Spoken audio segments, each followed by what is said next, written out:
every time the plumber fixed someone's pipes. He'd sneak a peek inside the house. Once he confirmed it was a woman living alone, he'd ask her for cash. The girl found this baffling. The plumber awkwardly explained his wife kept a tight rein on him, and he wanted to save up some pocket money. Annie didn't think much of it and turned to get the money. Jack followed closely behind her, a barely perceptible smile curling his lips. The moment he stepped into the room, his eager expression froze. Foreign was a girl living alone, and he saw the glittering jewelry on her dressing table, then the thick stack of bills in her wallet. This solitary girl's wealth far exceeded his expectations. That night, under cover of the rain, he skillfully pried open her door with tools. Creeping toward the sleeping Anne, he stuffed each piece of jewelry into his filthy pockets. Just as he prepared to leave, the unexpected happened. A dog's bark echoed from the corner of the room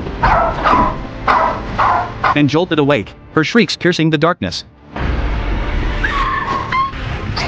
Jack turned his gaze to the bed. Annie's legs bound by rope. This monster had set his sights on the girl. Seeing those beautiful long legs, Jack's heart raced. Soon Jack was arrested. When Annie was found, she lay brutally murdered in her home. But strangely, Jack repeatedly insisted he had only tied up Annie. During his confession, Jack mentioned tying a puppy to a pipe with a leash. Yet police found no trace of a dog at the scene, not even a scrap of rope. Though Jack admitted burglary, Detective Mac noticed something off. Jack's eyes kept drifting upward and to the right as he recounted the crime. Psychological studies indicate that when recalling genuine experiences, people typically look toward the upper left, but Captain Ma held a different perspective. Although Jack's statements varied each time, the core details remained largely consistent. Therefore, Jack's suspicion was essentially ruled out. The most critical task now was to locate the missing puppy. The forensic report revealed that the ligature marks on Annie's neck matched a dog leash. Upon arriving at the scene, however, they found nothing. Subsequently, the homicide squad that and had purchased the dog leash. They then interviewed residents in the neighborhood. The elderly gatekeeper provided a crucial lead. A week before the incident, a stranger frequently teased the puppy with treats. More oddly,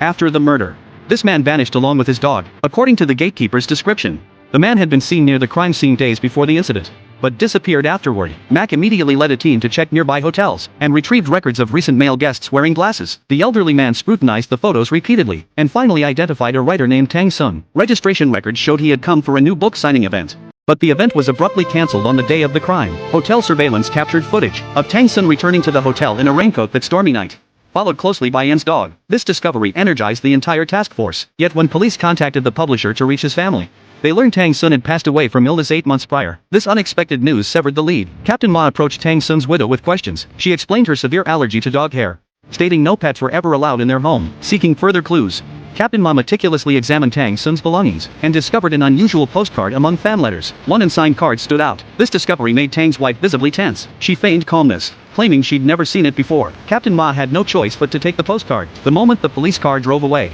the woman immediately locked the door from the inside and hid a file folder somewhere in the house. It undoubtedly contained some secret she couldn't reveal. Captain Ma gripped the steering wheel, lost in thought. Tang Sun's motive for the crime simply didn't hold water.